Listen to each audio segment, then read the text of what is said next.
Well, good morning, good afternoon, good evening, wherever and whenever you're seeing this. Today is a great example of better late than never. My surgery beat me up quite a bit more than I anticipated, so I'm only now really able to speak and to record. And as it is, I'm going to keep this deliberately short because my tongue gets sore and it hurts, and I don't really want to do this more than I have to, but at the same time I need to get caught up on videos for both this class and for European history. So we'll try to strike a middle ground here. Many thanks to both Trevor and Gabby for providing the discussion of those the four books that you did, two each. Um, everybody's you two in specific for this week, and for everybody in general, you're doing well. We're adapting well, I think, to this new format. I'm really enjoying the videos and hearing what you have to say about the books, and I look forward to continuing this through the rest of the semester. If you're following the slides, you'll notice today's slides are truncated because, well, I'm about to do another lesson shortly after this. Adam and Naomi have already submitted their videos, and I may get to recording my version or my share of things tonight. I'm not sure. It'll depend on how I'm feeling. But anyway, looking at lesson 22, America Transformed, I did not bother. There's your course administration. Losing most of last week and some of the time before due to medical issues really put me behind on grading. I am doing my best to catch up, but don't panic if you're not seeing responses yet. Please, please, please, if at all possible, submit things via Blackboard. If you have problems once, give it another try. And I will do my best to continue getting assignments up on Blackboard so you're able to do it there and I'm able to give you direct feedback. Otherwise, I am still working on things that were printed or submitted via email, and I will be getting the scores to those posted as soon as I can, and also then getting them scanned and sent back to you. Working on it. I know, it doesn't help you, but I'm trying. All right. I didn't bother with a job slide. We'll do more of that later, but just noting that we're on America Transformed today. Later today, we'll be on the experience of war, and then Thursday, Aiden and Trevor will be taking us through the prisoner of war story. So that should be good. Looking forward to that. All right. Thanks to Trevor and Gabby. We have been through the Warhawks, No Ordinary Time, Allies and Adversary, and Double Victory.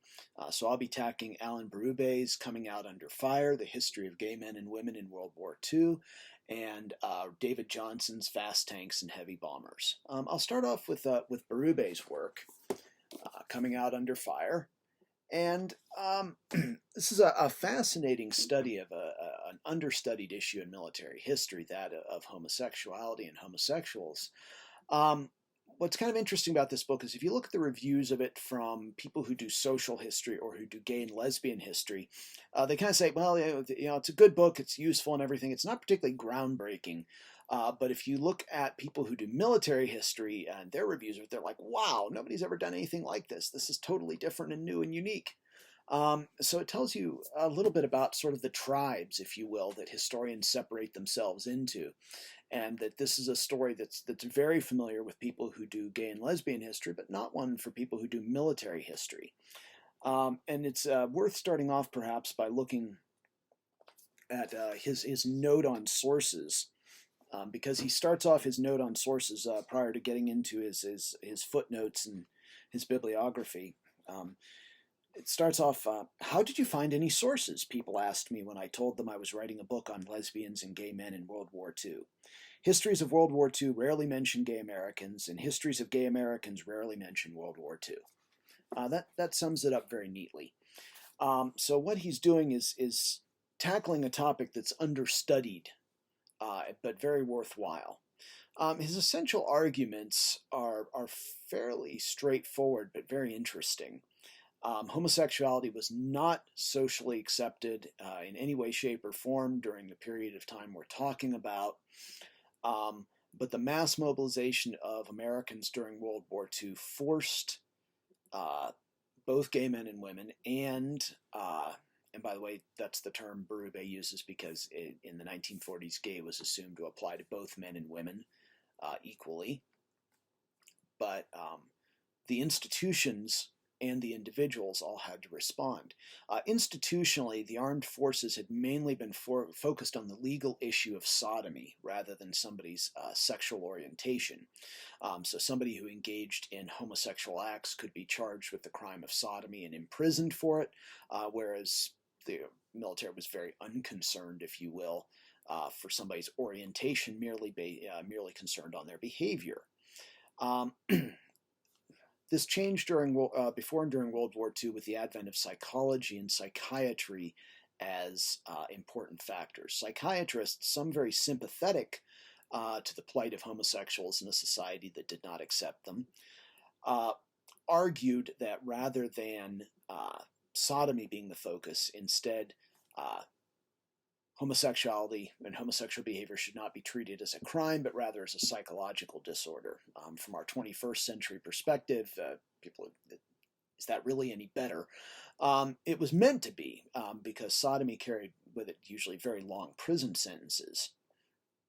But nevertheless, being psychologically marginalized in many ways was not particularly beneficial to gay men and women, in part because if they were identified as homosexual by the psychological community, no matter how sympathetically, they received a other than honorable discharge, what was called a blue discharge, because it was printed on blue paper, that did not entitle them to veterans benefits after the war, and that became a major legal struggle after World War II. But backing up, even psychologists and psychiatrists operated under a series of stereotypes and assumptions that really conditioned the experience of gay men and women in World War II.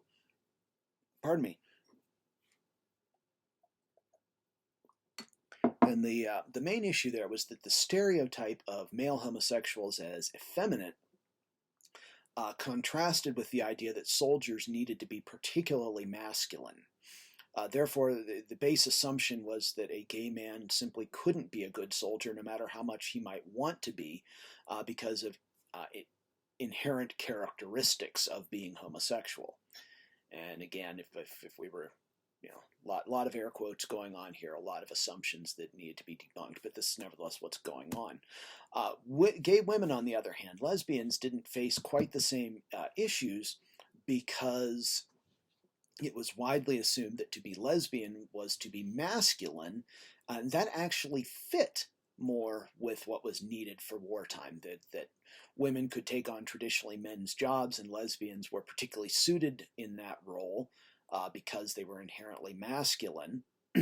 It's worth noting, though, that the Army had a real problem with this, because one of the points they were trying to make to the American people as they recruited women into uniform was that women in uniform were just as feminine as civilian women, that Army service or Navy service or armed service was not going to masculinize women, and that they would be fully ready to assume their expected roles of wives and mothers after the war. So you can see where those stereotypes become very important. With those stereotypes playing out and making life very difficult for gay men and women, ironically, the needs of the war also carved out a space for at least some gay men and women to operate. As I said, women who were interested in assuming what were assumed to be naturally masculine roles as mechanics, as military police, etc., were able to do so with a certain degree of social acceptance due to the war. And gay men who did wish to behave or in the more stereotyped, if you will, effeminate manner, found roles for themselves quite often in entertainment. When men were sent overseas to fight, these were in gender-segregated units. Very, very few women were sent overseas, and certainly very rarely to combat zones, and therefore any form of entertainment had to be exclusively male. This meant that men who excelled at female impersonation, who were interested in theater, who were interested in performance, which matched the stereotype of the effeminate homosexual man, actually found themselves in high demand to put on soldier shows and to stage entertainments in areas where no women were allowed. there's a lot more to unpack in this book, and it's an excellent read, and I highly recommend it if you have any interest at all in social history or in studies of how average people reacted to war as opposed to the high command. But it's also worth noting that both the anti-gay backlash after World War II and the gay rights movement were inadvertent consequences of military policy towards gay men and women during World War II. After the war, during the post-war Red Scare, the idea that homosexuals were inherent security risks, either because of prejudice against them or because they simply wished to live closeted lives due to social discrimination, made homosexuals the target of a series of witch hunts.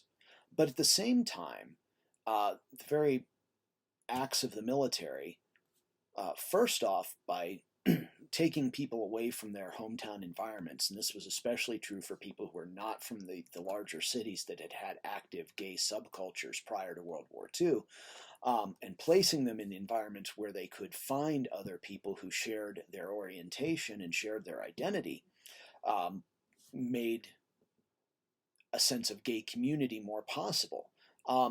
And it also had sort of the ironic thing that because the psychological association of the Army, because the Army is seeking out these people who have a psychological problem in their understanding, who have a mental disorder of homosexuality, convinced a number of people who were gay but had not acknowledged it to anyone else other than themselves, or often had not acknowledged it to themselves, that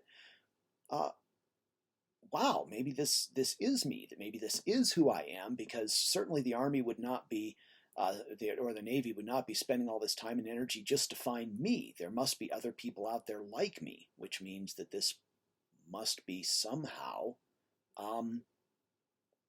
normal.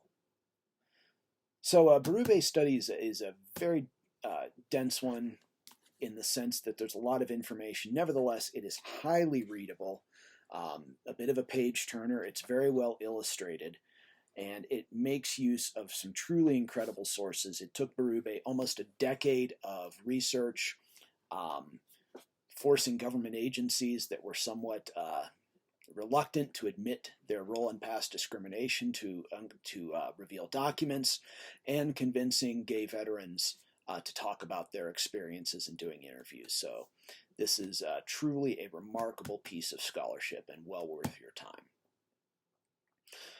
The other book we're going to talk about, or I'm going to talk about, is David Johnson's Fast Tanks and Heavy Bombers. And this is a much more traditional work of military history. Probably not a shock. It's coming out of Cornell University Press, which has maintained a lot of military history titles over the years. I was going to chat a little bit about this offhand. On the other hand, and this is kind of a fun bit of trivia, I actually reviewed this book for Air Power History, or for Air and Space Power Journal back in 2013 when it came out, back when I was working at the Pentagon. And so when I started reviews, like, oh yeah, what do I remember about that book? Oh yeah, I wrote a review of it. And so if you're interested, it's available through EBSCOhost, and you can find my review. It was in Air and Space Power Journal in the May-June 2013 issue. But in a more informal sense, essentially what Johnson is doing is taking on the assumption of many post-war military thinkers, essentially saying that U.S. unpreparedness, military unpreparedness for World War II, was largely a result of the parsimony of politicians in the 1920s and 1930s, i.e. the budgets were insufficient to allow the U.S. Army to experiment with new weapons, to draw the proper lessons from World War I, and to be fully prepared for World War II. And while Johnson agrees, yes, there wasn't a lot in the way of budget, what he argues is it's really the parochialism of many organizations within the Army that led to the Army having the weapons it had when World War II broke out, i.e. fast tanks and heavy bombers, and not having the weapons that it perhaps needed, such as heavy tanks or fast escort fighters. And using these two technologies, the tank and the bomber, that came out of World War II in kind of child form, adolescent form, if you will, not fully developed, that the Army then had to experiment with and figure out doctrine for between the wars. Johnson argues that as far as tanks went, there were two traditional branches within the Army, the infantry and the cavalry, that took over tank development. And the infantry wanted tanks that were essentially adjuncts to the infantry, that would punch holes in enemy lines that the infantry could then pour through. The cavalry, on the other hand, was interested in, well, some in the cavalry weren't interested in replacing the horse at all, but the more forward thinkers in the cavalry were interested in replacing the horse with a mechanized vehicle, a light tank that could do reconnaissance duty, which was the traditional role of the cavalry, that could scoot around the battlefield and search out the enemy and report back. Because the infantry and the cavalry dominated thinking about tanks between the war, they came up with tanks that operated very fast, i.e. they could move quickly over the ground, but they didn't carry particularly heavy armor and they didn't carry particularly heavy weaponry. This is because to punch through the enemy line and open a hole for infantry, or to scout the battlefield, these were not roles that the Army envisioned. These were the roles that the Army envisioned the tanks taking on, not fighting other tanks.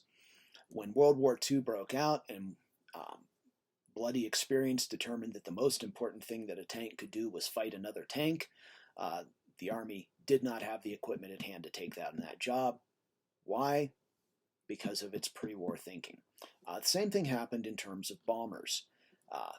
The lessons taken out of World War I and applied by Army Air Corps officers, later Army Air Forces officers, were that bombers could reach over the morass of the battlefield and strike at the enemy homeland and bring the war to an end quickly.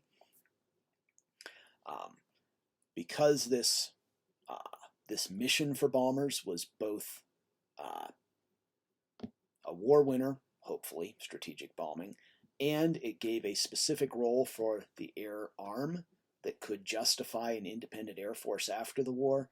The Army Air Forces concentrated on the development of heavy bombers that could carry a big payload of bombs a very long way and drop it on enemy strategic targets. Because there wasn't the money to develop all kinds of airplanes, they put all of their focus on the big four-engine bombers and very little focus on fighters or ground attack airplanes. As you'll recall from Hughes' book, Overlord, about Pete Casada and tactical air power, it turns out that one of the most important and effective things air power did during World War II was to indeed support the troops on the ground, but that's not something that the interwar thinkers were thinking about.